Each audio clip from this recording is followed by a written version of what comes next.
வணக்கம் மக்களே! இன்னைக்கு நம்ம பார்க்க போற ஸ்டோரி உங்க மைண்ட கன்ஃப்யூஸ் பண்ணும், ஹார்ட்ட டச் பண்ணும். இந்த மாதிரி இன்ட்ரஸ்டிங் மூவிஸ் எக்ஸ்ப்ளனேஷன் பார்க்கணும்னா, இப்போ தான் ரைட் டைம். சப்ஸ்கிரைப் பண்ணிட்டு பெல் ஐகான் பிரஸ் பண்ணுங்க.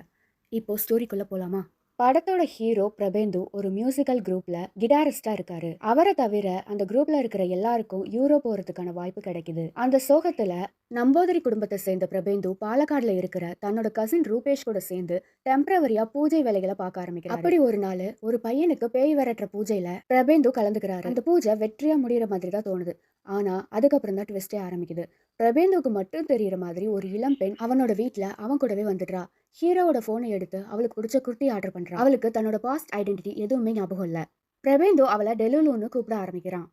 கொஞ்சம் கொஞ்சமா பிரபேந்துவும் டெலுலுவும் க்ளோஸ் ஃப்ரெண்ட்ஸ் ஆகுறாங்க. பிரபேந்துவோட அம்மா இறந்ததுக்கு அப்புறம் அவனோட அப்பாவுக்கும் அவனுக்குமான உறவு ஆல்மோஸ்ட் பிரேக் ஆயிடுச்சு. டெலுலு அவங்க ரெண்டு பேரையும் சேர்த்து வைக்கிறா.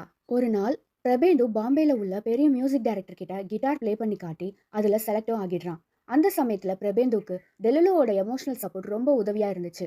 அந்த ஆபீஸ்ல இருக்கிற சாத்யா மேல பிரபந்துக்கு ஃபீலிங்ஸ் டெவலப் ஆகுது. ஆனா டெலுலுக்கு இது சுத்தமா பிடிக்கல. ஏன்னா டெலுலுக்கு பிரபந்து மேல காதல் ஏற்படுது.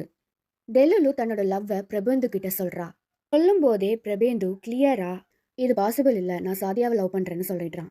கோவத்துல பிரபேந்து கார்ல இருந்து இறங்கும் போது ஒரு பெரிய ஆக்சிடென்ட் ஆகுறதுல இருந்து எஸ்கேப் ஆகுறான். டெலுலு ஓடி வந்து பிரபேந்துவை ஹக் பண்றா.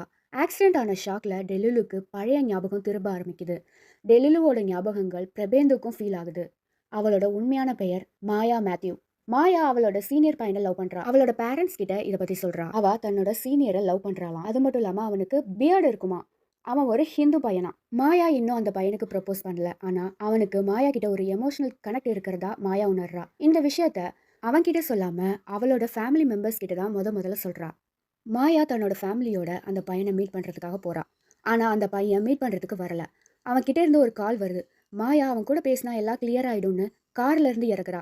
ஆக்சிடென்ட் ஆகி பிரைன் டெட் ஆகிடுது. மாயா இறந்து போன அந்த சோகமான நிகழ்வை தெரிஞ்சுக்கிட்ட பிரபேந்து ரொம்ப வருத்தப்படுறான். பிரபேந்து கண்ல இருந்து கண்ணீர் வருது. அதை பார்த்த மாயா அமைதியா இந்த உலகத்தை விட்டு மறைஞ்சிடுறா. பிரபேந்து மாயாவோட ஃப்ரெண்டுன்னு சொல்லி அவளோட வீட்டுக்கு போய் அவங்க அம்மாவை மீட் பண்றான்.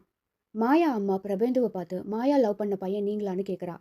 அதுக்கு பிரபேந்து 1 செகண்ட் யோசிச்சுட்டு ஆமான்னு பதில் சொல்லிட்டு அங்கிருந்து கிளம்புறான். அந்த சமயத்துல மிதமான காற்று அவன் மேல வீசுது. மாயாவோட பிரசன்ஸ காற்று மூலியமா பிரபேந்து உணர்றாரு. ஃபைனலி பிரபேந்து மாயாவோட நினைவுகளோட தன்னோட மியூசிஷியன் கனவை நிறைவேற்றிக்கிறாரு. சில பேரு நம்ம வாழ்க்கையில வந்து நம்ம கனவுகளை நிறைவேற்க விட்டு அமைதியா போயிடுவாங்க. இதுதான் இந்த மூவியோட உண்மையான அர்த்தம். இதோட இந்த படம் முடியுது. இந்த எக்ஸ்பிளனேஷன் உங்களுக்கு பிடிச்சிருந்தா லைக் பண்ணுங்க, ஷேர் பண்ணுங்க, சப்ஸ்கிரைப் பண்ணி சப்போர்ட் பண்ணுங்க மக்களே. தேங்க்யூ. நான் இன்னும் ஒரு சூப்பர் ஸ்டோரியோட சீக்கிரம் சந்திக்கிறேன்.